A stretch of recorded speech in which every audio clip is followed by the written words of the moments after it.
Welcome back to another beautiful Wednesday. Carnage Unleashed, as always. Zach, Kevin, Clayton, how you guys doing today? Doing great, man. Doing great. Had a great show last weekend, which we'll dive into here in a couple minutes. But, gentlemen, I am wearing a Cleveland Browns hoodie today. I chose that hoodie for a very specific reason. My crap football team finally made a half-decent choice. We brought in a 40-year-old man to be the savior of the Cleveland Browns. We're good. Super Probably Bowl the best bound. quarterback you guys had in the modern day.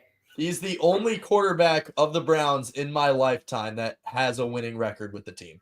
Not even Baker Mayfield did that. Baker was 29-30. But Joe Flacco, I think, is 4-2.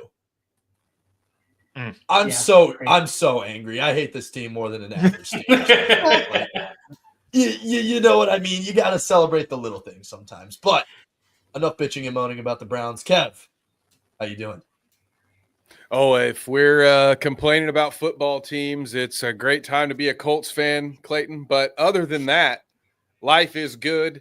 It is one of those rare days in April where Ohio has decided, hey, well, it'll be spring today. So it's quite a beautiful Wednesday. So I'm very excited to talk about not only what happened last weekend, but what is coming up this weekend. Zach, brother, how are you on this wonderful hump day? Oh, I am fantastic. My belly is full. I'm fat and sassy. You know, have me some pork chops and some garlic mashed potatoes. I am a happy man. Let me tell you that. So plus we had a great card this past weekend too. So, you know, my boy Volk, like I said, is going to win it. He's back, baby. He's back. Back in action. Old guys for the win. I told you. Old guys. Now, hey, I'll take a 1-1 split. That's all I'm gonna say. I'll take 1-1. I was over two. Well, you know, I had shifted a little bit because we had talked. I said I want Sylvia to win, and then I kind of changed my thing. I was like, you know, I kind of like what I can't think of his name off the top of my head now. Why can I think? Wade, help me out here, buddy. Bryce Mitchell. Bryce Mitchell. Thank you. Yes. You know I can't say names. You are not defending Bryce Mitchell on this podcast. Listen, I'm not defending him, but I wanted him to kind of win there when he was talking, just because of his little press conference thing that he did when he was sitting there and he goes, you know, I used to put dogs down. The last things that they would say with a gargle or whatever the heck he said, and I was like, yeah. That's a hard line. That was a hard line. So I was like, okay. I wouldn't mind seeing him win, but he went in there and he looked scared. That would have made a great promo if he won that fight. If and buts, Wade. If and buts. But we were going to be joined by Sydnee Leeth, but I'm pretty sure she's probably still in the gym, unfortunately. So we will keep an eye out on her if she joins us. And then later in the podcast, we're going to be joined by Colton Hensley to discuss his Carnage Fight Series 1 win and what he's got going on in the future. But with that being said, instead, what we will do until Sydnee gets here, we will talk about UFC 314, even though we kind of started already talking about that.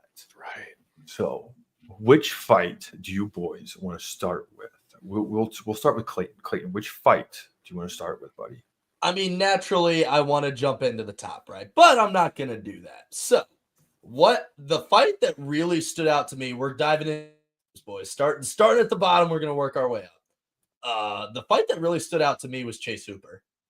Chase Hooper beat Jim Miller via unanimous decision. Pretty grappling-heavy fight. Chase is a pretty slick submission guy, so very, very kind of expected for him, I guess, to spend a lot of time on the ground. 30-27, then 29-28 times 2. I thought realistically for a 41-year-old man, like Jim Miller looked pretty good. Like Chase was on top of him a couple different times. I thought he would have him in a calf slicer, but he wouldn't give. He had great submission defense, but that's now 5 wins in a row for Chase Hooper. He was 3-3 down at featherweight, jumped up to lightweight, and he's now 5-0. So yeah. I've liked this move for him so far, and I was pretty impressed. Jim Miller hasn't been finished in 7 years. Yeah. Even even Bobby Green didn't finish him on 300, and he like beat the crap out of him. Yeah.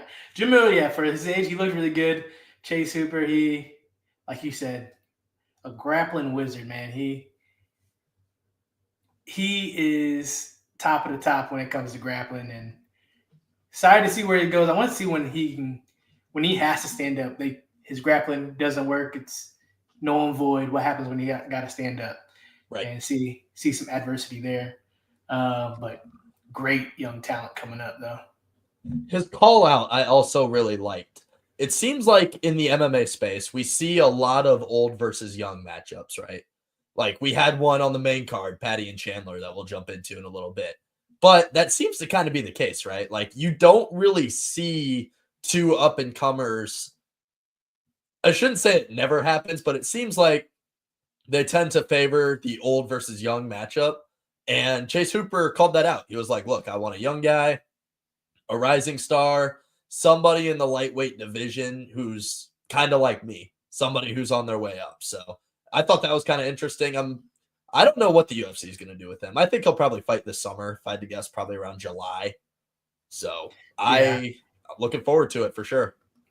Oh, for sure. Absolutely. What I was surprised too is the next fight up, Jan versus Virna.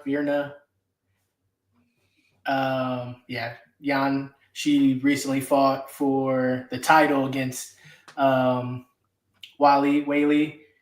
And obviously Whaley is a monster. And she gave her a good fight. Like, you know what I mean? That was the co-main of UFC 300, and she gave her a great fight. Yeah, she was out in like the second, though. I don't. Her toughness is bar none. Like to be completely out and then just like will yourself up to make sure that you can keep fighting the rest. And she fought the rest of the rounds too. I thought we were gonna get more out of her on this fight, to be honest, and she kind of got dominated. In my opinion. Yeah, I absolutely agree with that. I was also very surprised. I don't know how they had her at plus money first. I feel like that's a little disrespectful to a former world title challenger. Just my opinion, just throwing that out there. But she got outstruck. She got out-controlled. She got taken down. She never attempted a sub. Like, she just got thoroughly beaten into the ground, in my opinion. Yep. Oh, yeah. She had no answer. No matter what she would try to do. I think Jandiroba, I think is how you say that. Jandiroba. She had an answer. Yeah. it is that simple. Yep. Moving on up, Dan Ige. 50K Dan, boys. So obviously, let's just address the elephant in the room. That was a bad stop. It was a bad stop. Yeah, Sean Woodson had more in the tank than that, and all due respect to him, I really do think Dan was up 2 rounds already on the scorecards. So I don't know how much it mattered per se. Still don't want to see an early stop. But 50K Dan got back in the win column. That was big for him. He's just, like we said last week, he's just kind of a guy who's been up and down, had his ups and downs, hasn't gotten over the hump yet. Doesn't have too many ranked wins at featherweight. So good to see him come off with a win. It was kind of fun to see Extreme Couture in there. Obviously, you got Eric Nixick in the cage and stuff like that. So he comes from a great camp. And I hope Dan Ige continues to hang around. The UFC owes him a lot for fighting Diego Lopez on 4 hours notice. Yeah. Absolutely. And then we had Dominic Reyes. Man, with the KO. Woo. Round of applause. That was a round of applause. Every young mixed martial arts fighter should look at Dominic Reyes and take a lesson. And what I mean by that is, realistically, Kev, I know you already know what I'm going to say. He gave John Jones a hell of a fight in February 2020, man. That is realistically, that might be the most trouble John's ever been in. He's had a couple, like Alexander Gustafsson was close. In the octagon, he means. Yes. Alexander Gustafsson was close. Even Chael Sonnen was close because John broke his toe. Like, Yep. I think realistically, if he would have made it to the end of the round, they would have called it because John broke his toe. But he survived.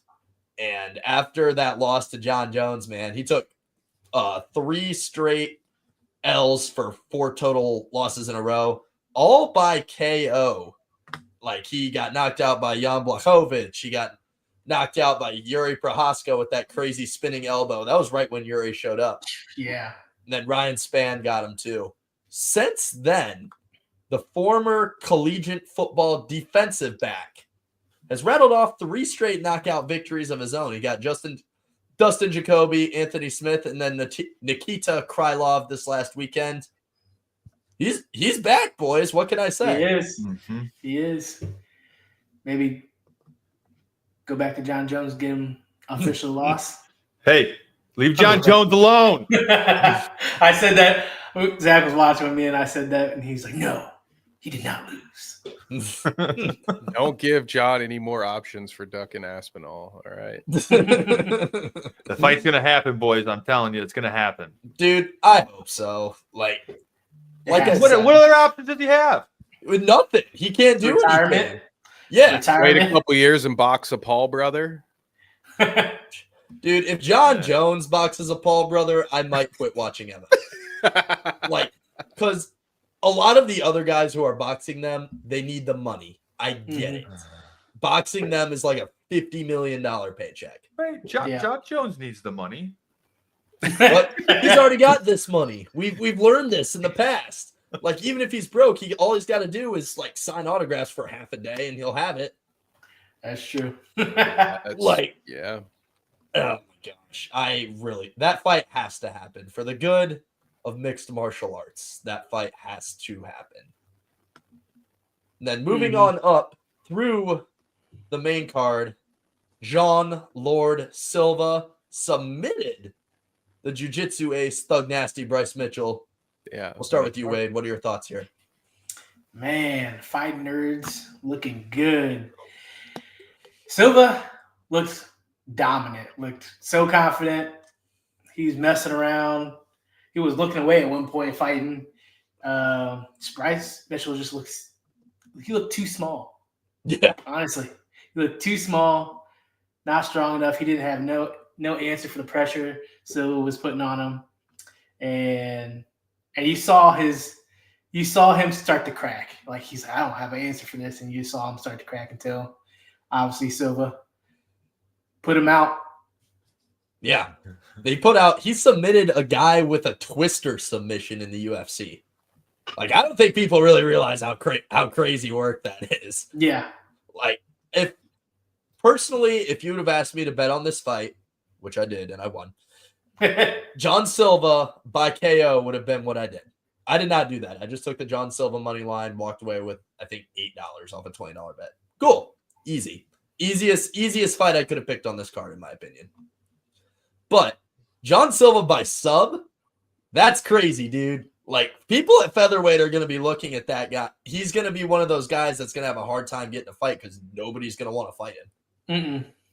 Like, he just destroyed Bryce Mitchell, who above him, especially with how packed featherweight is right now, is going to want to jump down and fight him. Yeah, nobody. Mitchell looked scared the entire fight. I'll be honest. He looked scared the entire fight. He was running from him. Would not really stand and bang with him. He just kept on backing up. Absolutely. Yeah. He had no idea what to do. John Silva just, he had a night. He had a night and Bryce Mitchell couldn't do anything about it. There was nothing Bryce Mitchell could have done that night to beat John Silva. Nope. I agree with you.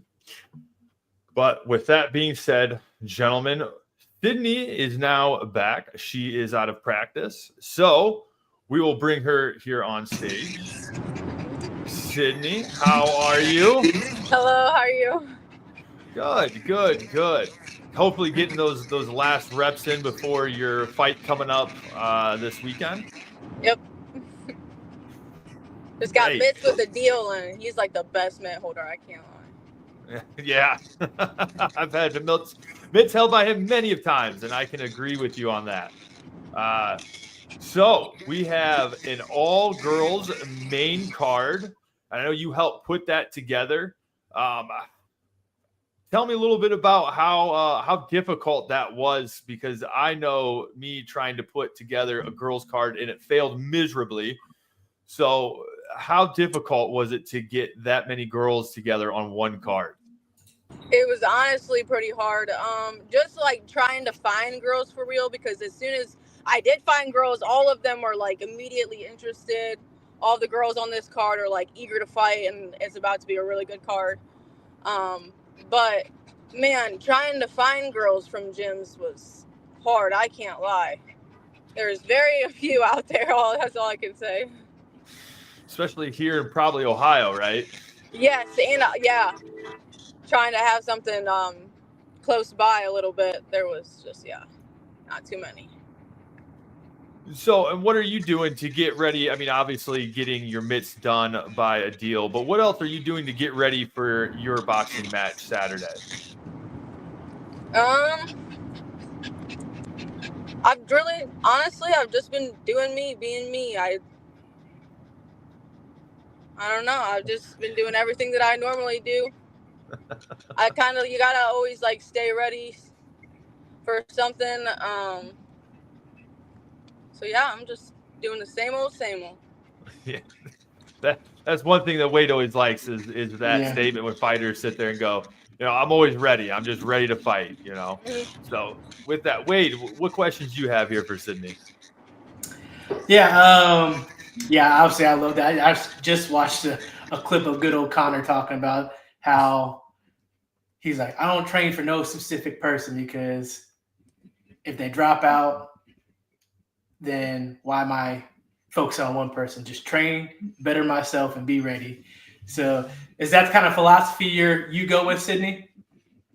Yeah, it seems like sometimes, I can't lie, there's been fights that I've had in the cage before that like I'll start to try, like I will be like, oh, what are they gonna do so I can do this after, and I find out that that's like not how the fight game works. You just gotta worry about what you're gonna do, and that's all. Like you're just gonna just react and worry about what you're gonna do. You don't anything else is because sometimes when you try to predict things too, like it could just not be the way that you thought it was gonna be. So yeah, definitely. Shoot, I forgot what I was gonna say. Sorry.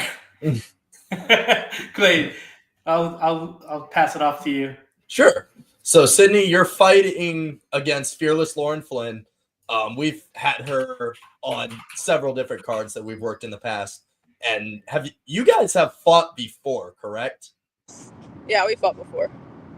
All right. So going against an opponent that you've already faced, does that change your mindset? Does that change your preparation at all?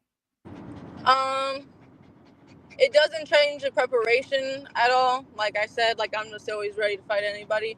But the mindset for sure. I'm sure for her as well. Like when you fight somebody you've already fought before, you get just a little bit more confident. You've already moved around with them. You know what I'm saying? So it's like we're both definitely going to be more confident than we both were the first time heading into this. So I think this is going to be a banger of a fight. Absolutely. Absolutely. Kev, I'm going to kick it back up to you. Well, we touched on this a little bit, but Sydnee, we talked a little bit about the booking of it. Has that thrown a wrench into any of the preparation for getting ready for this fight? Like with all the, I know when we do a Carnage Fight Series, Zach, he's running around like a crazy person throughout the entire event. So I know at least a little bit of what goes into booking an event like this, but I couldn't imagine having to be on top of your fight training on top of that. Did that set you up with any unique obstacles that you had to work through? Yeah, because this card was really challenging to set up and everything. So yeah, I was struggling with that. And at first, I'm not gonna lie, I started to stress because I was like, oh my gosh, I'm handling so much stuff. Like I got so much going on. And then I was like, wait a minute. I spar Thursday nights sometimes, or even sometimes Friday nights, go straight from sparring, whooping the boys' butts, to going and bartending for Gary all night. I'm like, this is what I do. I do more than one thing all the time. Why am I going to act like this is anything different? So then I would just Got my mental all together. Yeah, that's a great approach to it. Yeah, it's like I've multitasked before. These are just a couple of different tasks, but I'll kick it back to you, Clayton. Absolutely, absolutely. So your teammate Faith Nichols is also fighting on this card. How would you say her preparation has been? I'm sure that you guys train together all the time. How has that helped your fight camp as well? She's also a person that's always ready. Like, she's the type of person that, like, I'm not gonna lie, if coach says, hey Sydney, you're done for the day, guess what, I'm done for the day. But sometimes when he tells Faith, hey, you're done for the day, Faith's in there still jump roping for 30 more minutes. Like, Faith's always on her A game. There's not a time that she's not. So I think she's about to dominate, and it helps me a lot because honestly it motivates me to do stuff like that, like watching her and how hard she's like dedicated to everything. Like, even her diet, she's always on her diet. She never misses a workout. Like, it's kind of inspiring. Iron sharpens iron, right? Wade, I'm going to go ahead and kick it back over to you. Yeah, keeping with your teammate, Faith, have you guys worked together to prepare for this weekend? Yeah, for sure. We've sparred plenty together. Nice. And she like your main partner most of the time? She's definitely the number one training partner. Awesome. Yeah, like Clayton said, and iron sharpens iron. Mm-hmm. I'm going to pass it over to Zach. Because, like, she can fight southpaw and I'll fight orthodox to even try to get us to fight like our fighters, Like, yeah. We'll watch our fighters and, like, we'll try to mock each other's fighters. Yep, see, that's great. That's great to get those kind of looks as well. I'll pass it over to Zach. Yeah. So other than the two, you and Faith, because you guys are, sparring partners, out of the main card, what other fights are you looking, forward to the most? That's such a hard question. I'm not gonna lie, I can't answer that question. Like, all of them are so crazy. Like, it goes from people that are about to walk in with a heavy crowd, so their people are gonna be wild. There's freaking Tabby Johnson Abby, who I've been waiting for Tabby to get in the ring forever. Like, that, I just can't, like, that's just so exciting for me. The Clark and Oni, both of them, those little girls, they're both bangers. Like, that's going to be an exciting fight. Like, they're just all good. It's all going to be good. That's all I can promise. Yeah, I'm looking forward to the whole thing. Because on top of that too, then we have a good undercard too, filled with, some kids that are going to be in there that I know we've seen. And then some of the other, how many other people then from Demolition that you train with are going to be on this card? Honestly, I'm not going to lie to you. I'm unsure unless you were to tell me names. I've just been so busy setting everything else up that I've only seen a couple of the people, and they have not been people that train at Demo. So. Okay. All right. Wade, do you have any other questions for Sydney here? Yeah, so with putting all that on, I know you said you kind of relieved your stress a little bit, but do you still have nerves going in and fighting this weekend, or are you pretty comfortable because you fought your opponent before? Not gonna lie, I don't want to say there's not going to be no nerves, because there's like always nerves when you fight. But honestly, I'm feeling pretty confident, man. Like, I've already been in there with her before. I'm about to be in. I just love boxing so much too. Like, yeah, I've really worked on just my art, creating myself as a fighter recently. So I'm excited to see what I can do. Awesome. Yeah. Would you say stand-up boxing is your favorite? Yeah, for sure.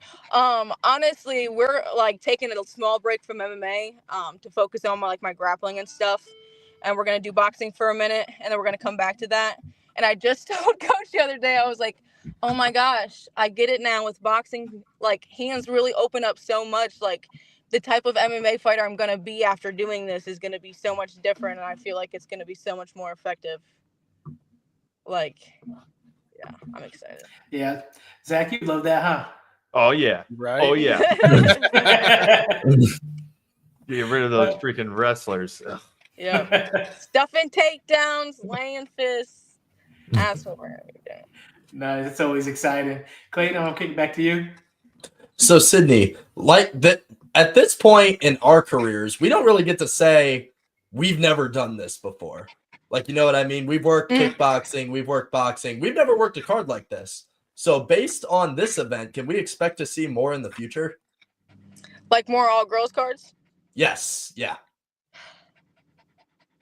I don't want to say no. I would be down to try it again, but I'm definitely doing what I did a little bit sooner than what I did it for this card.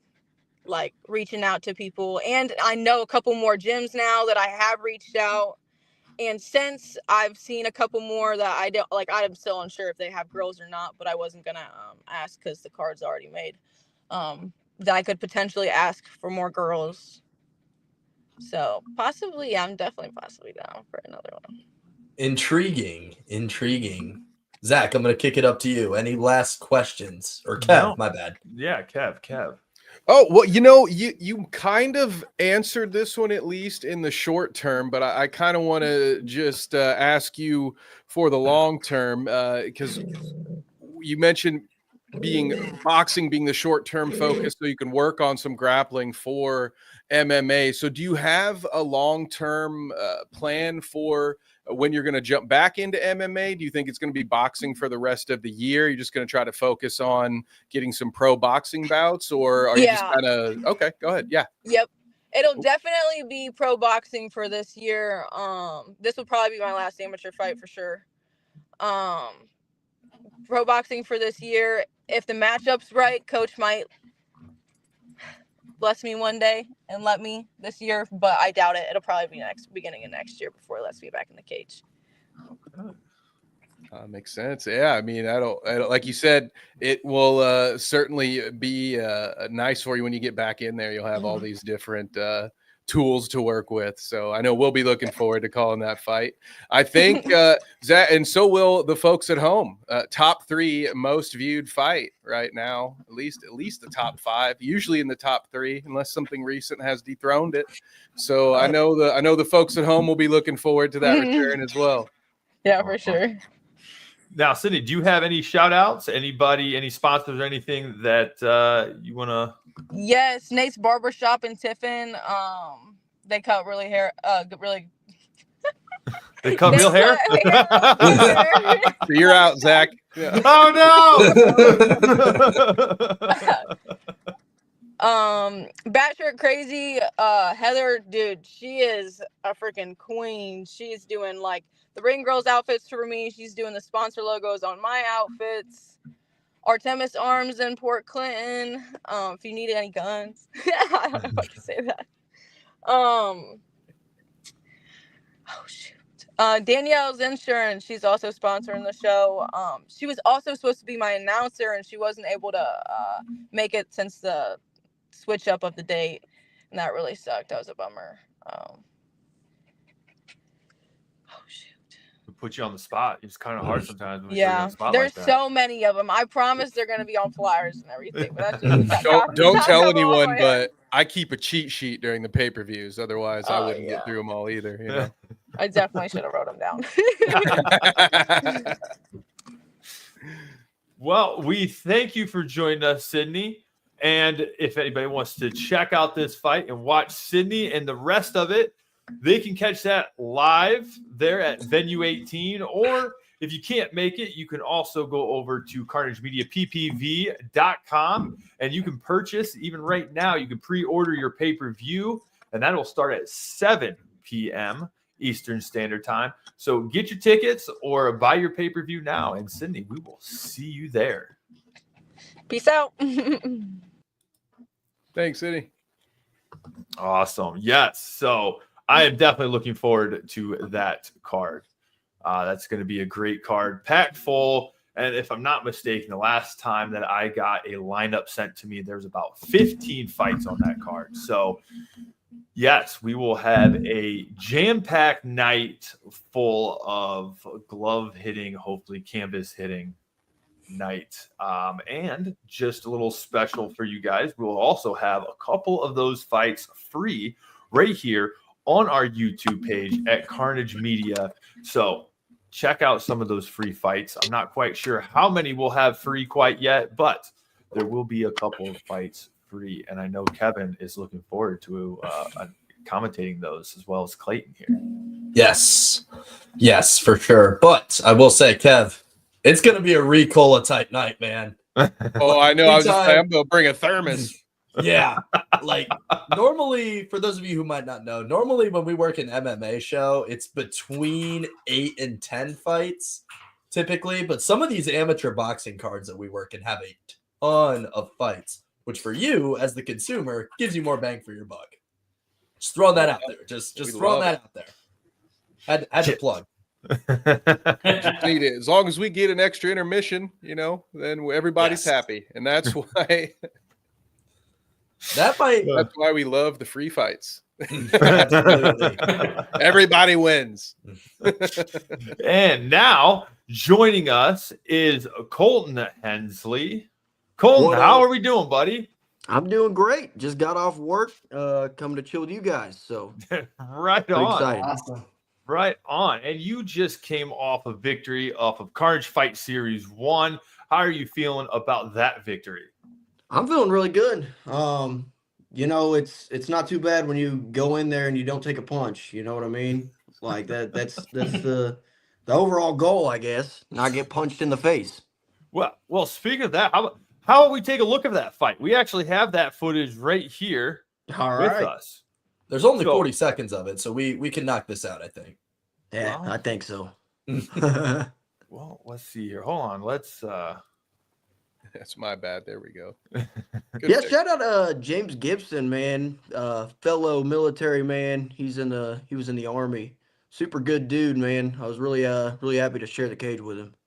Yeah, well, let's restart this. Let's take a look from the start. So you start off with a kick. Do you normally start off with kicks, or do you normally like to throw punches coming off? You like starting off with kicks? Oh, always, yeah. I'm a big kicker. It kind of sucks that Ohio has it where I can't kick in the head. I'd be spamming that all day. But yeah, no, he did really good catching that off rip. He probably watched some tape. I always off rip try to establish like a good a good, I guess, just a power thing, just knowing that they got to look out for damage everywhere. You know what I'm saying? Yeah. But yeah, no, he caught it and he wanted to wrestle. Obviously, he tied right up with me. Yeah, and I see that you're trying to throw him right there. Do you have a bit of I don't know, judo or anything kind of background there? Kind of. Back where I'm from in Seymour, there's this gym. They did they only did judo. I went to like 2 practices one time, or it was like in a week, and that was like the big thing that they kept drilling over and over again. I hit it really well in the fight before this against Peyton Spurlock in June on the Ego card in Hobart. And so he kind of clinched up with me the exact same way he did. So he starts driving into me, and I thought I'd be able to hit him with it off rip. But he did a good job. He based out. So I just chilled for a second. And then the more he drug me over towards this side, I was going to try it one more time. And if it didn't work, I was just going to be like, but it worked the second time, luckily. So yeah, so then we'll keep on going with this. You guys a little look there, throwing a couple knees there. That was a good knee, yeah. And then boom, you got him thrown right there. Like you said, that second time you got him. Mm-hmm. Shout out that judo coach that taught me that in the 2 days I went. Every little bit counts, right? Yeah, you already know.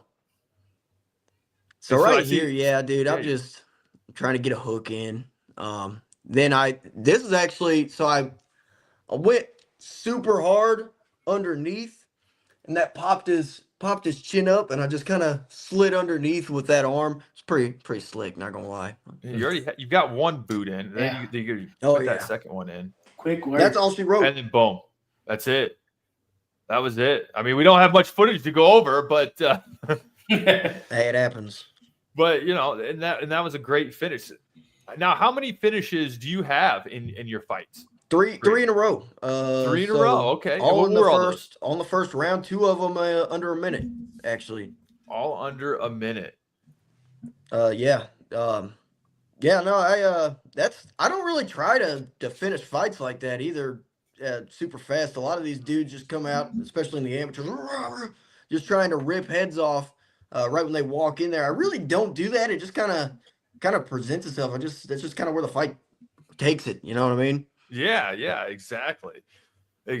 So, like, how would you normally like to do it? Would you like to normally stand and bang, or would you like to go to the ground more and do that wrestling and grappling and try to submit somebody?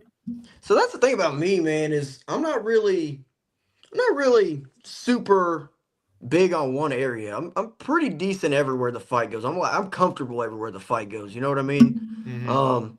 If I had to pick, I love to stand and bang, man. Always Yeah. love to stand and bang. My first fight that I had, when was it? 2022. That was my problem. Is I don't want to say it was before I joined my gym in Louisville. So the only thing I knew how to do was like just slug it out. So I went out there and got hit a couple times, like just started being stupid, and that's all I did the whole time. Ended up getting caught in the 3rd round with a big shot, and then put myself in a choke. But yeah, no. Now I'm a lot more calculated with it. I've discovered pointing at the ground and slugging is usually better to do towards the end of the fight before you get tired. You know what I'm saying? Yeah. But yeah, no, I'm always down for a good stand and bang session. Always. Yeah. All right. I see you, yeah, I was gonna say. So you made quick work of that at Carnage Fight Series 1, and you had an interesting call out. You already know. Want to tell the fans? You want to tell the fans what yours? Yeah. So here's the thing, man. Like, I've been wanting to fight for a belt for some time. I felt like that was a good enough performance to call for the winner. I didn't care who it was. Braden Benson ended up winning, and then I saw last week you guys interviewed him, and he's like, "Oh, I want to go pro. I want to do something else."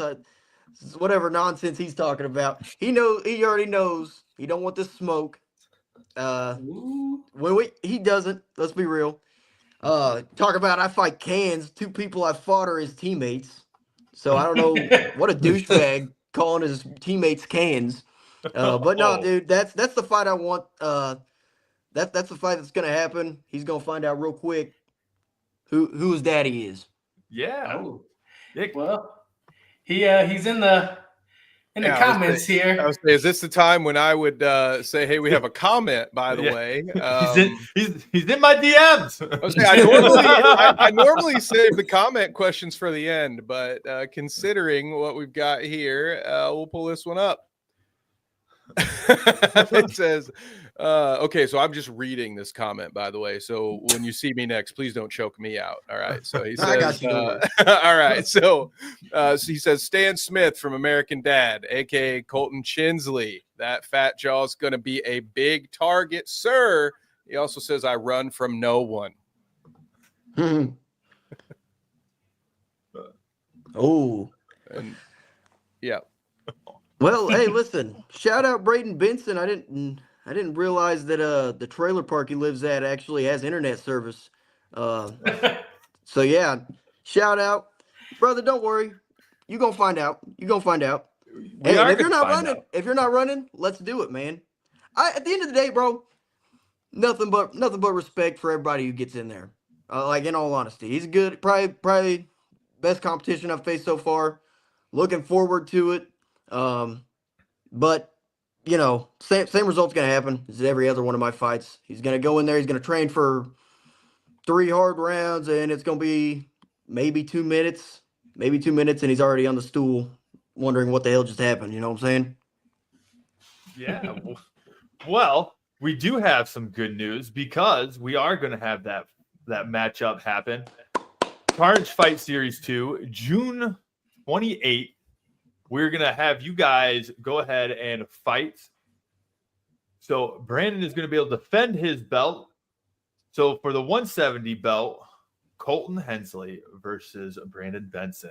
I'm excited for this. You guys have been talking about it for the past week. Oh, man. I'm going to be honest. I can't wait to get these two on in an interview just together. We're going to have to get that set up leading up to this card. And I'm really excited about that. So Colton, now that we know, we kind of put that out there already. So what's your thoughts on coming up with Carnage Fight Series 2 and this matchup for the belt, 170 pounds? Dude, I'm really excited. The only bummer with that is, like I said earlier, you got the Ohio rules. Can't really be knee and kicking in the head.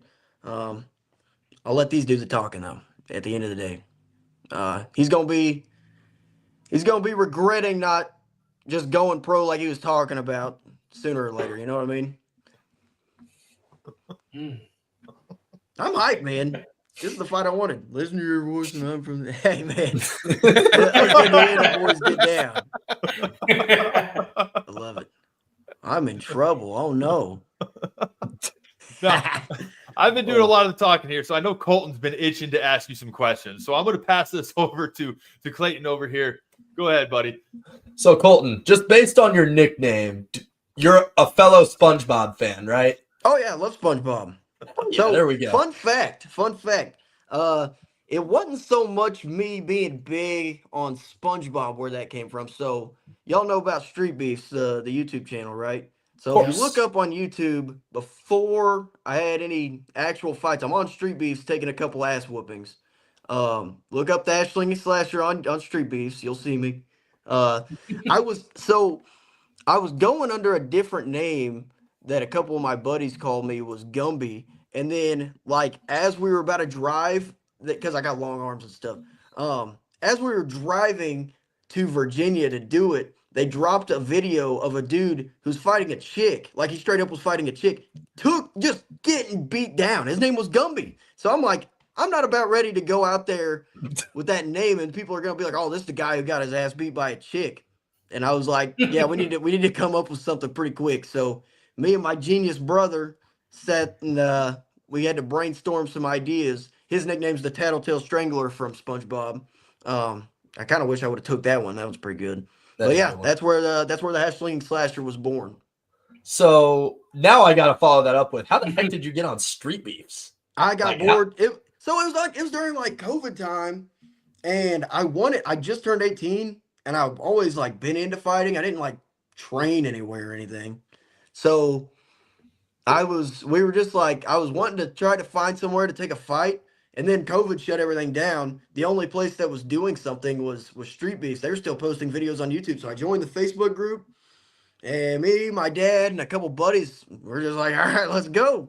So I went, had 2 fights, went 2 different times. First one was stupid. I kneed dude in the head and his eye swelled up, and then he said I poked him in the eye. They were like, oh, it's a draw. Everybody wins. That Street Beefs was bad about that. So I'm like, oh, whatever. And then second time I went, keep in mind, no training. I want you guys to understand, when you watch these videos, you're going to be like, dude, this guy sucks. I didn't know what I was doing, okay? It was just a couple of monster energies and a strong will. But anyway, that might be the most Street Beef statement I've ever heard before. Facts. Yeah, no, exactly. So yeah, no, we rolled up the second time. I fought a dude named Iron Hands. Turns out he actually had Iron Hands. It wasn't just a nickname. Beat my ass like bad. It was terrible. Like it's like 300,000 views. But yeah, no, that was my Street Beefs career. 288,000 views. Yep, that's it. That's one. That's great. Oh my gosh. Yep. Wow. So is that the reason you decided to take up some training after that? Oh, 100%. So fun. Yeah. So I went to, who was it? I can't remember dude's name. He was kind of similar in my area from Indiana. And he's like, yeah, you should come to this gym with me after that happened. And so I went, trained with some like good fighters. Then I moved to Louisville, and that's where I really started picking it up, is after I moved to Louisville. Before I went to Louisville, I took my first MMA fight against Walker Keller. That was just kind of me training with some buddies in my garage because there's not a lot of gyms from where I'm originally from in Seymour. Then I joined the Marine Corps, and then when I got back, that's when me and my fiance moved to Louisville, and I've been training hard at Fight Factory ever since. That's awesome. Now, you mentioned you went to the Marines, right? Mm-hmm. Yeah. So has that played a part in your fighting to where like gave you a mental edge or anything like that? Oh yeah, that's the thing, man. Us devil dogs, we got egos. Like that's all there is to it. I'm a reservist out of Indianapolis, and that's what I do. I go up there and drill like 1 weekend a month. I'm a police officer in Louisville. That's my full-time job. A lot of fun. Get into some crazy stuff down here in the South. Let me tell you. But yeah, no, it's I don't know. I mean, maybe it's a double-edged sword. Like, might get myself into some stuff that I'll regret later. But I don't really feel like anybody could stop me. You know what I mean? Yep. Awesome. I'll pass it over to Kev. You got any questions? Oh yeah, I have a few. One I'm gonna save for the end because it's a little off topic, but I think we're gonna end up talking. I think we're gonna be talking a little football before the whole thing's over, boys. Oh, But you're like a Lions fan. I'm gonna get heated. No Lions fans here, I promise you. no, that. no Lions fan. No, I got my little Colts helmet back here, so we're safe. I'm cool with that. That's fine.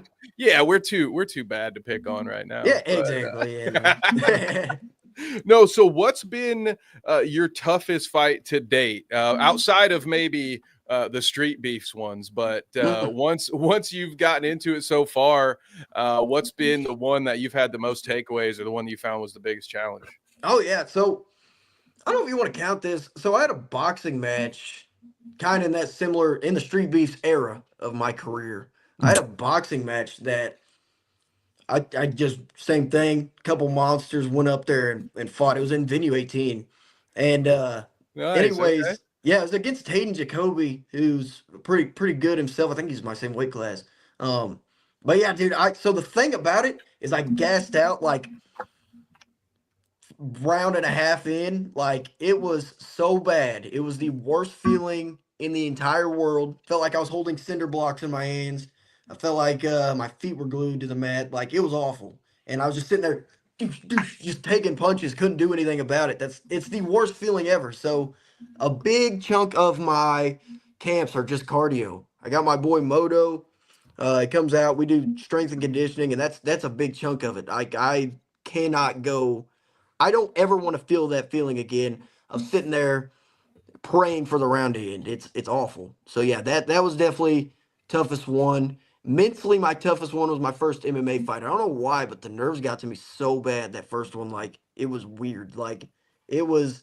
I went out there, and I don't even remember the first round, tell you the truth, because I was just so like, just adrenaline like just running through me. So first, for biggest mental challenge would be my first MMA fight. Physically was that boxing match that I had. You needed that third monster. That's exactly what it was, honestly. Yeah. Now, Colton, I got to ask, as a fellow Monster fan, what's your favorite flavor? Dude, it's got to be the white one. I know it's basic, but like, come on. No, that's not basic. That's the right answer. It is the right answer. Like, at the end of the Original. day, yeah, I mean, Wrong.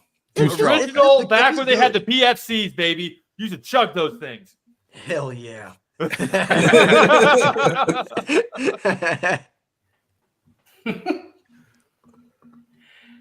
Oh, Well, man. go ahead, Kevin. Oh, I was just going to say, so moving from the past to the future now, obviously we just Zach just announced this title fight. So this may be a dud of a question because you might not want to put too far ahead, but what sort of are your future plans? Do you have a timeline for when you'd like to be full time? You mentioned doing boxing previously. Are you going to be mixing any of that in, or are you sticking just with MMA fights, or have you thought that part out yet for 2025 and beyond? I've given it a little bit of thought. It's weird. I want to experiment with kickboxing fights a little bit before, because I want to go pro. Like, really, that's the goal. Is to. I need like I think what is it 5 in Ohio, and you could go pro. Is that what it is? So this You after need this, 5 winning. You need 5 winning record and coming off a win. Okay. So, yeah, after this fight, I really would like to go pro. So that'll probably be my last amateur MMA fight. After that, I'd like to get a couple kickboxing fights in because there's a show here in New Albany where I'm living at now, and it was a Kings of Kickboxing. Those boys get down. It looked fun. So I want to experiment with that a little bit. Maybe just like one. I don't know. Just to say I did it. And then after that, we're gonna go pro. Fortunately, with my job with Louisville Metro Police, they have a program where there's like 5 gyms in the area that offer free jiu-jitsu to police officers. So I've been taking advantage of that quite a bit. Nice. Yeah. So I'm gonna stay on with Louisville Metro. If I go pro and I'm on a run, like I'm talking like 3-4 fights deep, and I'm just going crazy, that's probably when I'll say, all right, it's time to do this full time because this is legit. That's the goal ultimately. That's what I want to do. Nice. Awesome. Yeah, that's what a good that's a good perk to the gig, I would say. It is. Like free jiu-jitsu classes. I am not that I'm probably not the kind of guy who would take advantage of something like that, but I'm just too lazy. That's why they pay me to talk. But no, I think that's pretty awesome. So the last question that I have has nothing to do with fighting. So forgive me, fellas, if we end up pivoting back. But as soon as I saw the Packers hoodie, I had to jot down a little bonus question. So how are you feeling about your boys going into the season? A little bit of a two-parter. How you feel about the Packers going into next season, and is Jordan Love the guy? Are you really going to be the franchise that gets 3 the guys all lined up one after another for 3 decades? How you feeling about it? Listen, I will die on this hill. Jordan Love is him. Listen to me. This man, everybody was talking about how trash he was, this, that, and the other, and they were like, oh, he'll never be as good as Aaron Rodgers. I mean, if our division wasn't as crazy as it was this year, let's be real. If our division wasn't as crazy, we would have won that division with ease. And yeah, he had some hiccups this season, threw a lot of interceptions, but you got to think, dude was injured for a lot of, like, the very first game, he got pretty badly injured. He got injured. I think he hurt his, what did he hurt the second time? Oh, it was like pelvis, I think, the second time. Hurt his pelvis. And then going into the last playoff game against what would go on to be the Super Bowl champs, he hurt his throwing hand. So, like, Jordan Love's him. I feel good. I wish we would make some more off-season moves to be completely real. Like, the Packers are just that. Yeah, the Packers are just that team that, like, they don't really do anything in the offseason. It kind of makes me angry, but it is what it is. I think I like how we're looking going into it. I gotta say, Colton, you talked about people hating on Jordan Love right here. I was one of those people. I'm not afraid to admit that. Oh, there's a reason. I wasn't first. I wasn't first. The first NFL football game I ever went to in person was a Packers-Lions game at the end of Aaron Rodgers' last MVP season. Aaron Rodgers came in, they played fine, and I think it might have been tied at halftime. But then they put Jordan Love in and pissed the game away. So, like, for the last probably 3 years, that was 3 years ago now. For the last 3 years, I've been, Jordan Love sucks. They finally missed their guy. And then, like you said, he played through some adversity this year, still put up decent numbers. And I was like, okay, I'm going to have to wait and see. But to kind of elaborate on Kev's question, NFL draft is next week. What do you think the Packers should do? I honestly don't. I don't have a clue, to be real. I would like to see them. Oh, that's a tough question. We really need a wide receiver 1, like bad, but I don't really know where they're lined up in the draft. I don't really know who would be a good fit for that. I think we should focus more on making some trades to get a wide receiver 1. I also would like to see us make some trades and get like Max Crosby on the D line. That would be pretty nuts. But yeah, I don't know. That's why I don't get paid the big bucks, to be real. Hey, fair enough. Fair enough. But hey, I was a grade A Jordan Love hater when we first drafted him, whenever Aaron Rodgers was still like how I felt like he was in his prime. I was like, dude, what the hell? Like, it didn't make any sense. Nah, he's been tearing it up. Made me eat my words. I'm completely cool with it now. Maybe he had been talking too much about his ayahuasca cave trips in the Probably. offseason. The GM was like, the wheels are gonna fall off soon. Let's get our next guy lined up. I'm Yeah, still nervous probably. that the Steelers are going to take him. I'm like, no, please don't. Dude, Aaron Rodgers and Mike Tomlin, are you kidding me? No chance, dude. Not a Steelers chance. need to take Dak Prescott. Hey, Get him off the Cowboys. Yeah. Get him off the Cowboys. I mean, I'd I'm say cool give him with to it. the Browns, but the Browns just signed a 40-year-old quarterback. So Hey, our savior is now on the team again. I will not take Joe Flacco slander. Yeah, they sold their soul for Miles Garrett. Yeah, we did. Yeah, we did. 100%. Some poor guy in Cleveland was like, I am going to stay here for the rest of my life if you will make Miles Garrett here for the rest of my life, and I'll cut off my left foot. And now here we are. 40 mil, Cleveland to Canton. Book it. I will say Those those are some my of the, jersey now. those were some of the best memes. Is like Garrett was like, "No, I'm never coming back. I don't want to be here. I want a winning team." They're like, "Hey, hold up. You know what? That money sounds kind of nice. I think I'll stay How does here." $40 million sound? Yeah. I can maybe win I at was other too things. hasty. It's fine. It's fine. Well, Colton, I thank you for taking the time and coming out here. We want to say thank you for that. Thank you for your service. If you have any shout outs, who would you like to shout anybody out? Oh yeah, absolutely. I appreciate that. Shout out my beautiful fiance. We just had our baby 3 weeks ago. As of in a couple days. Yeah. Training camp already started. I got an octagon playpen with a punching bag. He's already on the grind. Correct. Nice. But yeah, shout out them. Shout out my dad. He's always the one pushing me to be better than everybody at my gym. And then of course my boy Moto, strength and conditioning. For this camp, we're gonna be hitting it hard. Braden Benson, count your days. That's all I gotta say. He's a big wrestler. Used to be wasn't he like a collegiate wrestler or something? Yeah. Gonna be shooting for your life. Don't want these hands. I promise you. You're gonna get hit one time. You're gonna forget how to box. You're gonna forget everything. Yeah, honestly. Well, we will definitely try to get you guys both paired up on here with an interview leading up to Carnage Fight Series 2. I'm sorry, Zach. I'm sorry. I saw the rebuttal. I have to put it up there. They'll be coming. Again, Carnage Fight Series 2, June 28th. These guys will be fighting. Colton Hensley and Brandon Benson will be defending his title, 170 pound. Be there, be square.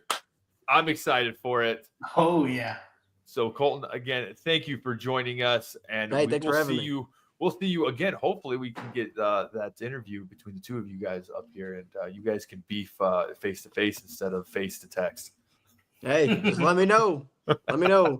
Braden, pay your Wi-Fi bill. All right, Colton. We'll catch you later, buddy. See you guys. See ya. Cool. Woo, I can't wait for that now. Can't wait for that. You know, the moment that a face-to-face interview like on here was brought up, I immediately thought of Mike Russell and Marcelino Reyes. Like that immediately popped into my mind. I was like, man, I was like, all right, we gotta go live. We gotta go live. They're doing this in the backstage right now. Yeah, like these two are already like ready to kill each other. We've had a couple good ones, like Demolition or not Mindless Mania. We had a good one. This might be the best. This could be the best pre-fight interview ever. Yeah. I'm liking this one, boys. I'm excited. This will for sure, in my mind, it's already top 3. Yeah. Yeah, Maybe right. that's Like, yeah, awesome. just it's already hyped up, you know. Yeah, they haven't even talked to each other yet. Like, come on.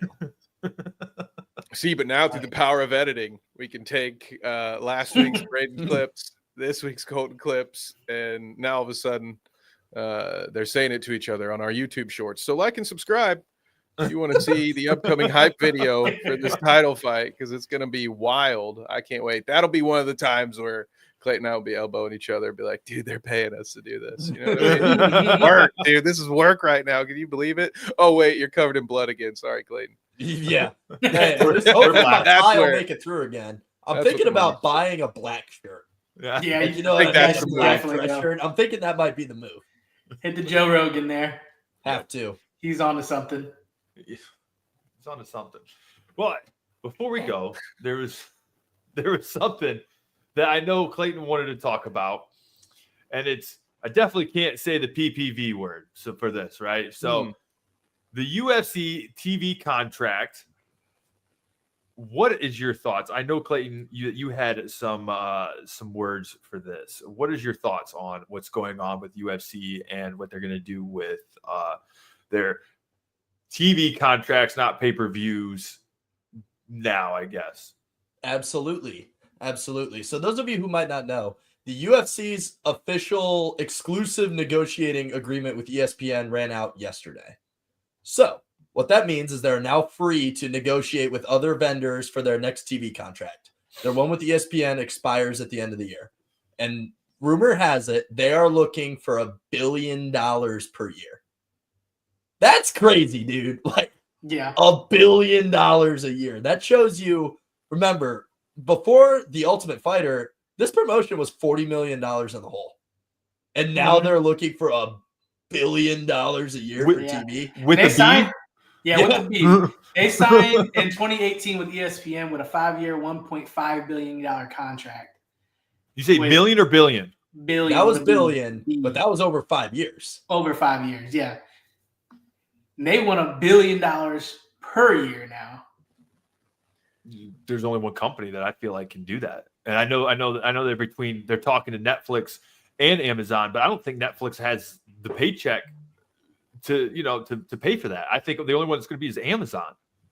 I'm with you there, Zach. Yeah. I really the more I think about $1 billion, firstly, I realize how poor I am.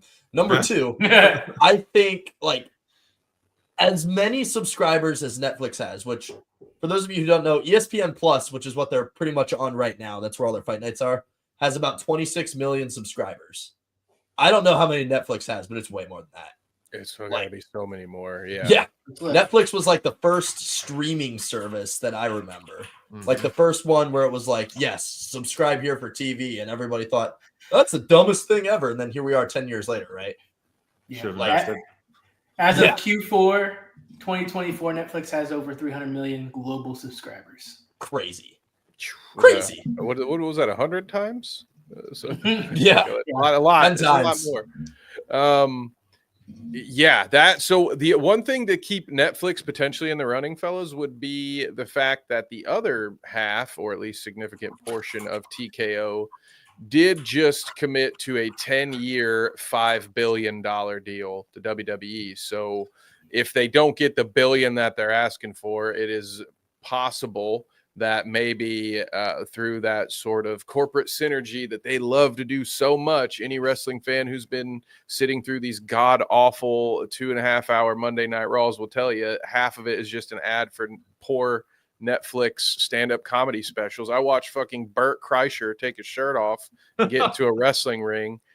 So we know they're all about this corporate synergy. So I could see Netflix as being a dark horse for this, but yeah, when your competition is a dude who just paid a few $1 billion to send 5 ladies in space for 90 seconds, I'm pretty sure that guy is going to have the money to buy it. Yeah, Bezos could buy whatever he wants, right? Yeah. Just a reference, Amazon Prime has over 200 million subscribers globally. I wouldn't have even guessed they were that high. Yeah. It says approximately 180 million is in the U.S. alone. Huh. Well, we have it. You also have the conflict because I'm pretty sure One Champion is on Amazon as well. They are. So would that be a little bit of a conflict of interest there going forward? I mean, would Amazon still be able to hold One Champion since that is it is, the Eastern version of the UFC? They will probably fade it out, right, Clayton? What were you going to say? Yeah, 100%. I think they'll buy him out if they do that. I absolutely think they'll buy out their TV contract with One. Like, as good as One is, I think it's probably right now the number 2 promotion behind the UFC.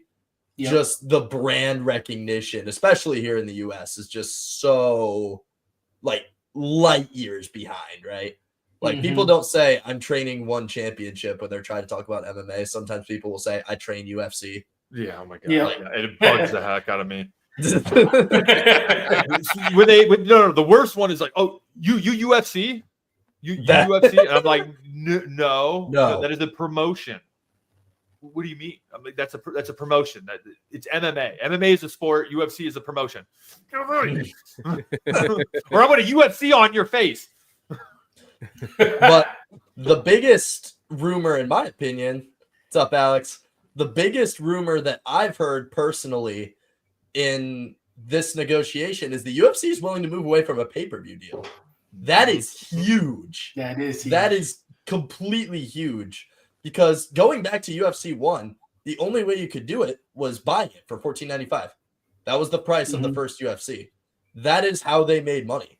And now, with the growth of social media, the growth of TV as a whole, like it or not, folks, TV runs sports. I'll die on that hill. TV contracts run sports. Yep. If you're the primetime team, people are going to care. Why do you think the Chiefs were on Thanksgiving or Christmas this year? Golden Boys. Yep. They're going to be on Christmas potentially every year. I could see that happening. And we got the same thing with the UFC here, right? So I think that no matter what, yes, you did, Alex. You did. But you have to rewind and look at it. Yes, you can check this out on our YouTube, of course. But I think that no matter what, the UFC's next TV deal not being on pay-per-view is just that's gonna do a couple of things. Yeah, one that shows that shows they can provide without it, which makes sense now. Like I said, with the growth of social media, stuff can grow a lot easier. Number 2, champions get pay-per-view points right now. Like that's one of the ways they make money. They make a certain portion of the pay-per-view money.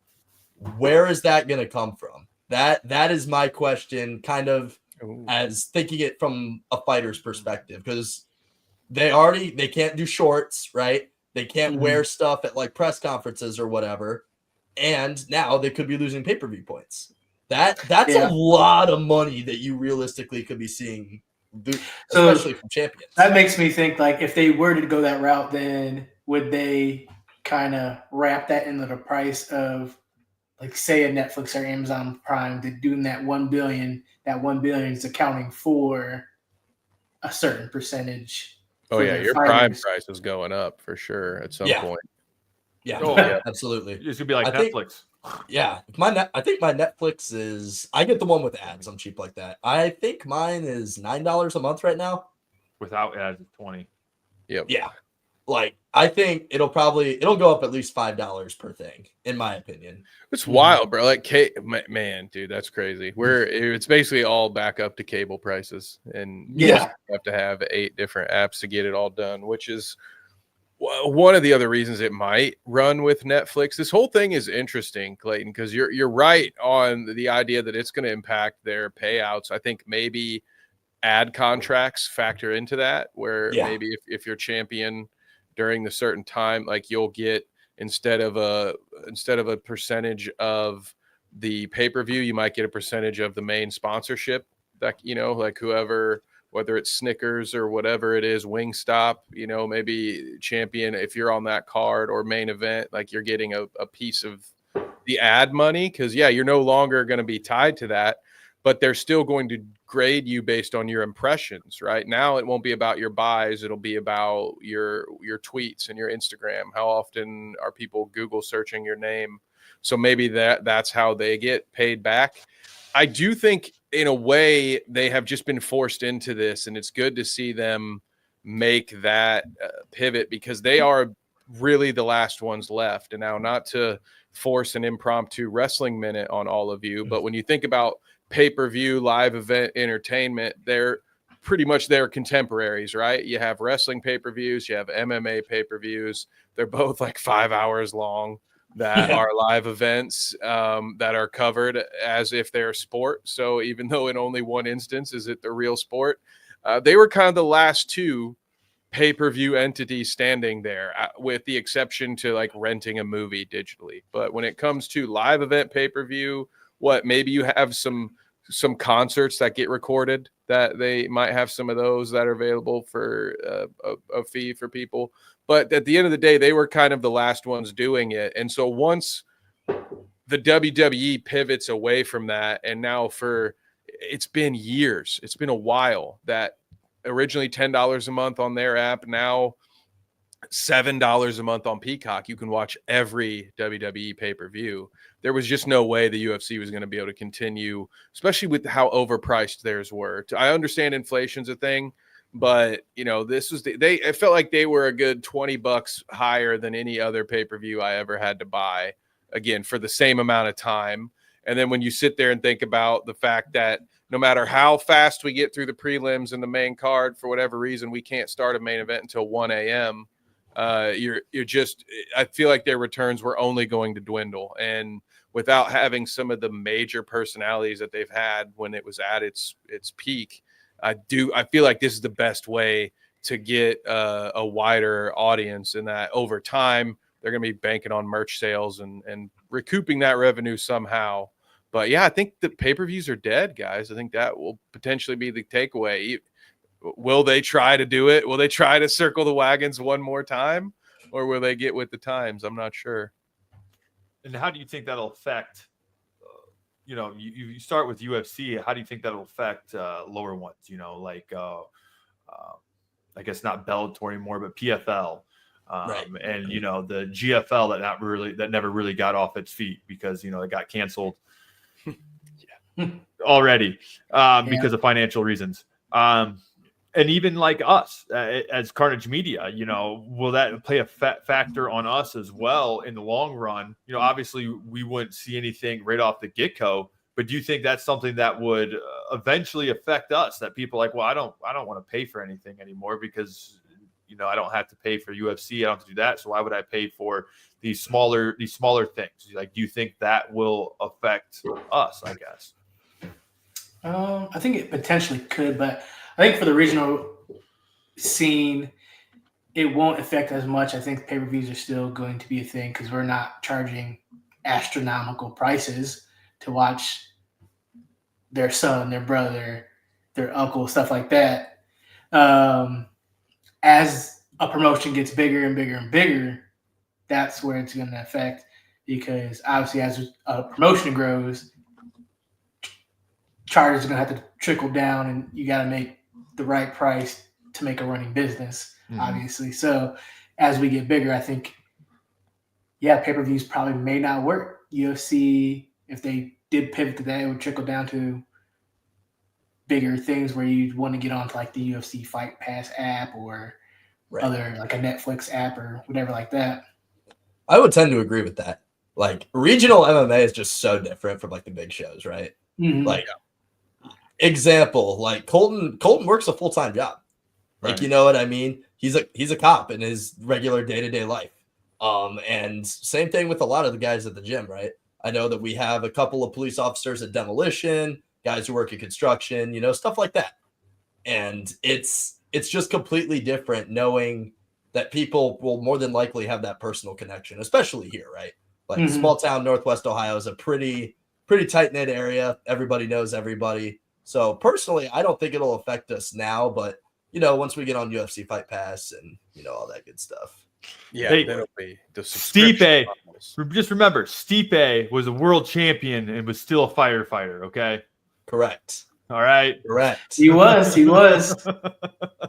Yeah, that's the downside. No, I think you guys are right. It's a different ball game, and I just think when it came to the UFC and those larger entities, they priced themselves out because you're $60 to $100 every month, and then additionally you've got a monthly subscription to watch all the fights on Friday if you want, and that stuff is awesome if you are able to do all of it. But I think generally speaking, just the way everything is going. Now, this won't say that it'll be this way forever. It certainly won't be. You know what the next part will be when we all get sick and tired of streaming and the subscription model? We will go back to essentially my childhood. We will go back to wanting to own physical media. I think that is where, to quote Wayne Gretzky or paraphrase him, like that's where the puck is going to bounce once it hits the board. It's going to be people are like, man, I'm getting tired of this lost media phenomenon where if a company doesn't like, speaking of Amazon, if Amazon can just make a show invincible and then 20 years later retroactively just wipe the MTV motion comic off the face of the earth, it doesn't exist anymore. You can't watch it if you want to. So I think eventually it'll be some form of potentially digital, or maybe it'll be paying for the download itself or something like that. I think that will be the future of consumption, that all these things are cyclical. We get nostalgic for things. But yeah, when it comes to the regional local scene, it's such about supporting your local fighter as much as anything else, and not being able to make those travel. Like when so many of the folks we work with go to Texas on short notice or California on short notice, the 20 friends and family they have are not going to be able to make that trip with them. So I do think in that regard, it will be sort of just like, how there's still regional wrestling to this day. So in some extent, it's like, well, that business will never be what it was in the 70s, but it's still there. It's still a perfect alternative for people. It just doesn't work on the same model as the $1 billion WWE, that just anytime they're in a hole, they're like, hey, Saudi Arabia, you guys want a pay-per-view? And it's just like, oh, we're good. Like our checks are balanced for the rest of the year. So it'll be interesting to see what happens. But I look forward to talking about it whenever it unfolds. Of course. And I know we're running low on time, so I want to throw this out there really quick before we jump into the Wrestling Minute. Patty Pimblett demolished Michael Chandler. Yes. Fully demolished Michael Chandler. Gotta put respect on his name. Yeah. Like I doubted him. I doubted him a lot, but he made a statement, and he's a real deal. He's a real deal contender. And Kev, you had some thoughts on Michael Chandler that I would love to hear. Well, it's really a question, and I think Wade just potentially answered it, and he presented one half of the argument. So the day after 314, all right, I'm on YouTube. And instead of just letting the For You feed me, I just put in UFC 314. I just want to see what are the most watched videos right now. What are people's takeaways? And the amount of videos that were made about Michael Chandler being exposed in their terminology kind of threw me. Like I was like, oh wow, people it seems have kind of turned on Michael Chandler. There were still videos that said, hey, you got to put respect on Patty's name, but I felt that generally speaking, the majority of people were saying this is more about Chandler being overrated than it was about Patty really asserting himself. And they're making arguments like Chandler's he's now 2-5 in his last 7, I believe. Yes, 2-5 in the UFC. The cheating allegations came back up where people talk about the eye pokes, the punches in the back of the head. I don't think it's fair to bring up stuff like that in regards to this fight, unless you guys saw something that I might have overlooked in regards. Like, I don't know that anybody accused him of cheating in this fight, so I don't know how that's relevant. Nut shots. Was there a nut shot? You got one? I did. You did? Okay. Me. Okay, perfect. So then I'll switch to Clayton. Is Chandler an overrated cheater, or is Patty asserted himself, or is it somewhere in between? I don't know if Chandler's necessarily a dirty cheater.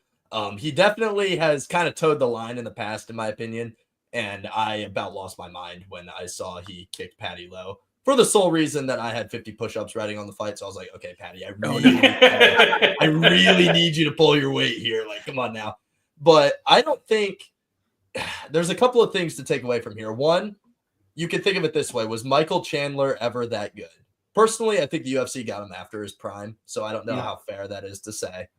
But, the UFC is going to keep him around forever. 2-5, they don't care. Why?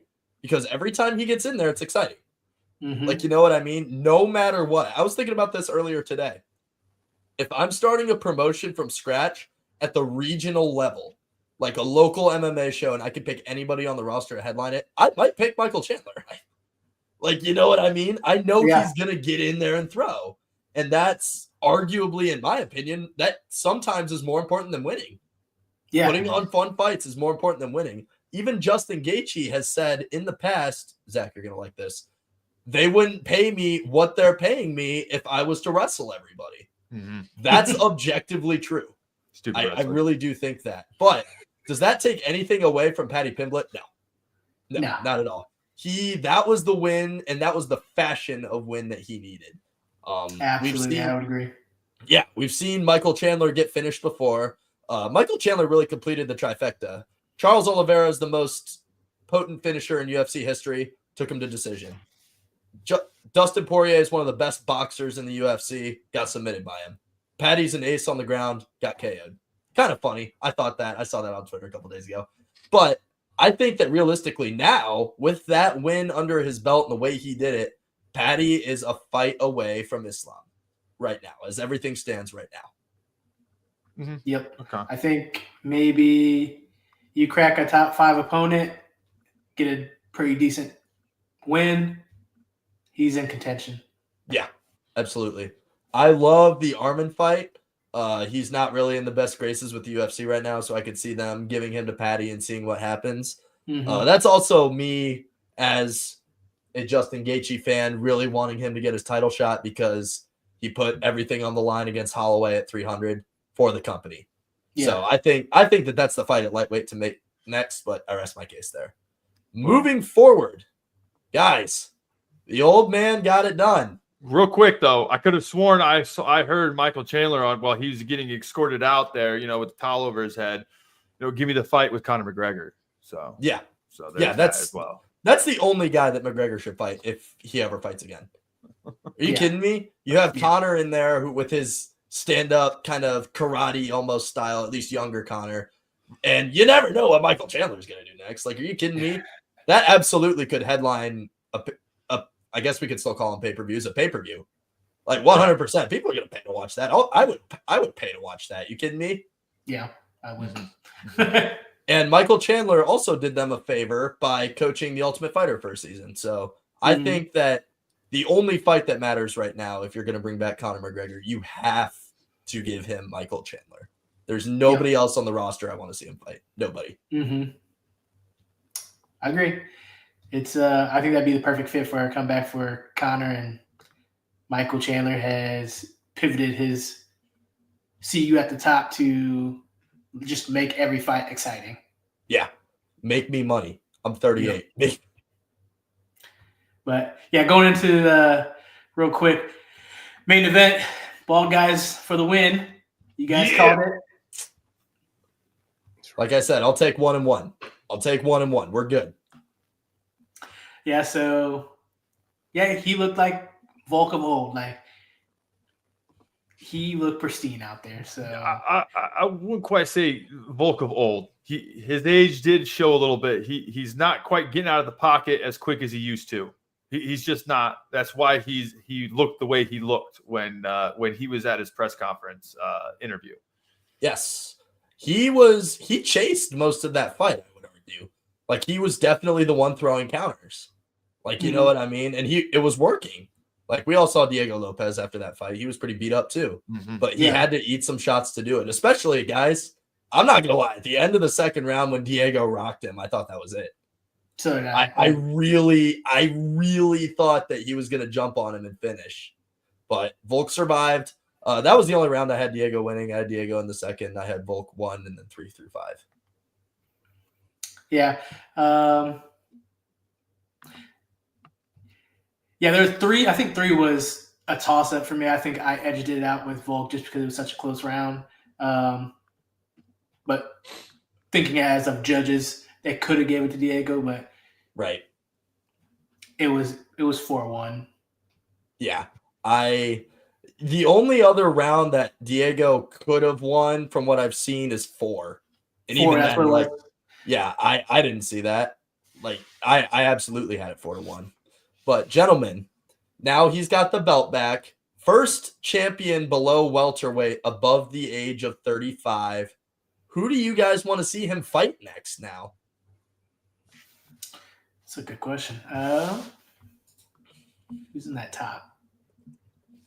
2 fighters at once, please. Let's just throw 2 fighters in there. You know, some brand new guys at the UFC. We'll make it challenging for them. I mean, you guys have already done so much.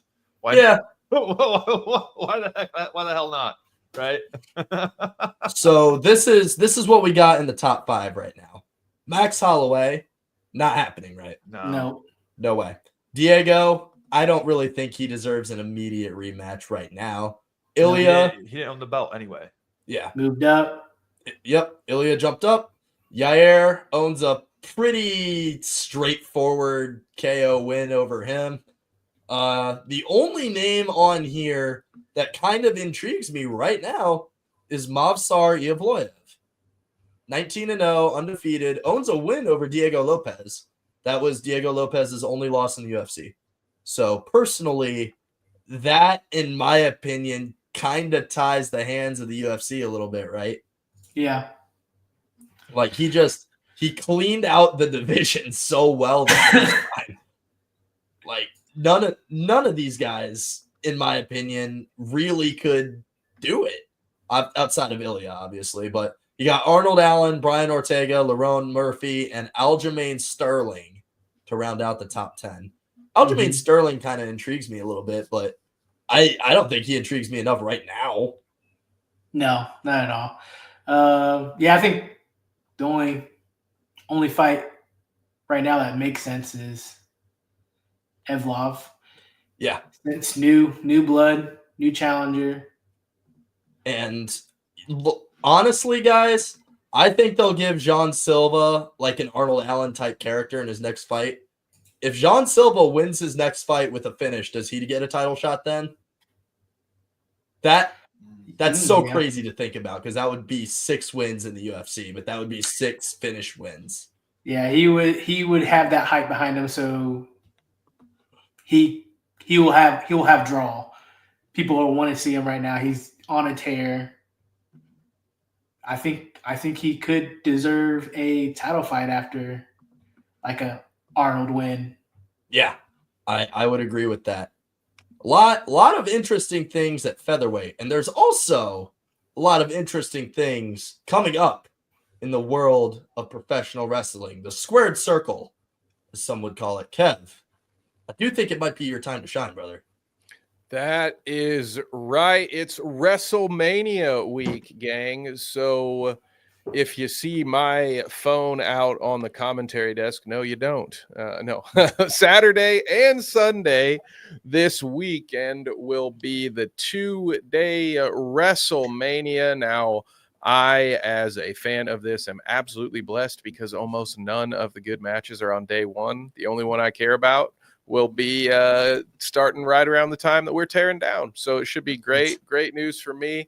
We've got the triple threat, CM Punk, Roman Reigns, Seth Rollins in the main event of night 1 with Paul Heyman now officially in CM Punk's corner. So that will be interesting, that old reunion. But guys, the main event Sunday night, and my only question for you, John Cena versus Cody Rhodes. John Cena going for the number 17th world championship in the WWE, which would be a record for them because they don't acknowledge some of Ric Flair's titles. And at this rate in Ric Flair's life, nobody really cares enough to defend that for him. So, exactly. But so on one hand, we've got Cody Rhodes, the champion for a year. And we've got John Cena, a guy who's going to be in his last WrestleMania, looking to set a record, and who is also a heel. So keep that in mind. So with all of those factors in mind, who do you guys think will win / who do you want to win? I'll start with Wade. John Cena, Cody Rhodes. What do you think happens? Man, I feel like if they did have John Cena win, it's kind of like you leave a vacant title after, like he comes in, wins, and then he's done. Like, well, okay, I should point. It's his last WrestleMania, but he's wrestling through 2025. His last event will probably be in December. I think they made a new pay-per-view this year called Ruthless Aggression, which if you'll know were the first 2 words John Cena ever said in the WWE. And it's in Boston, and it's late in the year. So that'll probably be his last pay-per-view. So, yeah, no, he'll still be around for a few more. Okay, that changes my answer. So I think that John Cena will win. He plays out his heel, and you get a story where he converts back to him being the John Cena everybody knows as he bows the out. Hollywood Hogan WrestleMania 18 exit. I like it. You know what? And Dusty Rhodes' son Cody would like it too. So I think you might be onto something, Wade. Clayton, what about you? Any thoughts on this one? I'd like to see John Cena win, I guess, just because he's on his way out. Right. We're gonna see Cody Rhodes again. Like it will happen. So I'm pulling for Cena for no reason other than it's his last year. It's the beauty of modern wrestling. Everyone knows about kayfabe, so you can boo a guy all throughout the show and then still be hyped for him when he wins because he's not really an asshole. It's you get the best of both worlds. I really love it. Zach, are you going to round this out with the "you can't see me" trifecta? So it's going to be John Cena's going to win it, and then instantly Ric Flair is going to come out of nowhere, drunker than shit, and he's going to try to steal the belt from him. And then Hulk Hogan's going to come out getting booed, and it's just going to be chaos. Then Sting's going to come from the Raptors. He's going to come out of retirement. The Undertaker's just going to come out from underneath the boxing ring. Right. You see where my head is from the wrestling ring, and we're just going to have a bunch of chaos at WrestleMania. I mean, that's exactly what happened last year with a couple of names removed. Swap out Sting for Stone Cold, and you might have it. No, Cena, you're not going to see him. I kind of like Wade's take on it. You're going to have Cena win it, and then they're going to kind of have that storyline of him become that baby face again before he exits out. Whether it is he loses the title or he passes it on to somebody, maybe just vacates it. I'm not quite sure, but I see him turning babyface before this is all said and done. I agree with all 3 of you, and I'll add one last little bit just to see how correct we can get this prediction. John Cena is going to win. He is currently aligned with The Rock, a bad guy, The Rock, who's playing his whole final boss character. And what I believe will happen, John Cena and The Rock, former rivals, a lot of heat between the two. Just last year, they were fighting each other. So I think what's going to happen is John will win. He'll be an asshole. Over time, The Rock will come back every once in a while. He'll berate John Cena. He'll belittle him. They'll start to slowly turn John with the crowd. And then when he fights Cody in that final pay-per-view, it's going to be a hard-fought match. Cody will win.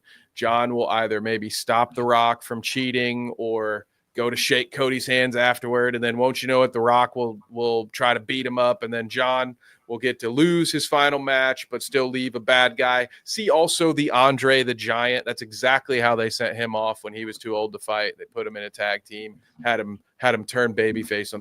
They don't want you to be booed on your last night in the company. That's just historically how they do it. So you guys are 100% right. By the time it's his last show, they will end that show with the people cheering him one way or another. That's how I think they're going to do it, because the guys who are writing the show now are the guys who lived the show in the 90s and the 2000s, and don't they love to refer to their own material? So I really think they're going to do something that we have seen before in the WWE. But that's it for me, gang. I'm going to have to bounce. I got to run over and be a nerd about something else. So I'm going to leave the outros to you, beautiful gentlemen, and I will see all of you next week. Yes, sir. Make sure to catch him on Dweebs right now, everybody. Go check him out because we're getting ready to wrap up. So go watch some nerd stuff with Kev. Awesome. Clayton, where can they find you?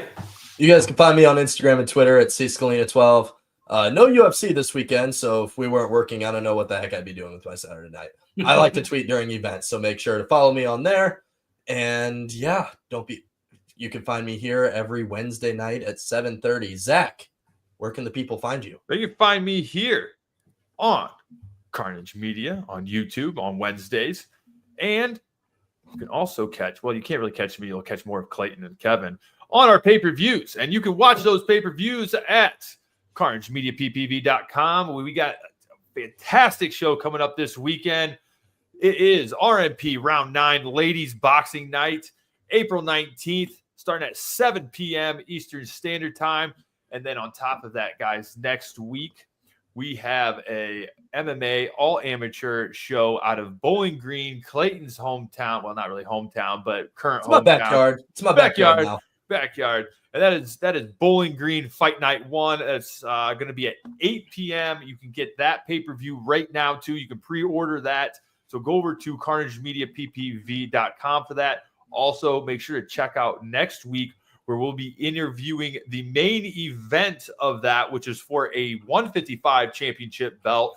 JD McNett and Caleb Leeth, they will be here for their interview talking about their fight and what to expect for that title fight. Wait. Yes, as Zach said, stay tuned and keep up to date with our stuff at carnagemediappv.com. Again, you can find me with the fellas here, Carnage Unleashed, Wednesdays at 7:30 p.m. I want to thank everybody that's watched. I also want to thank Sydnee and Colton for taking time out to join us for today, and we'll see you next time. Buy the pay-per-view twice. Twice. 2 times. Adios.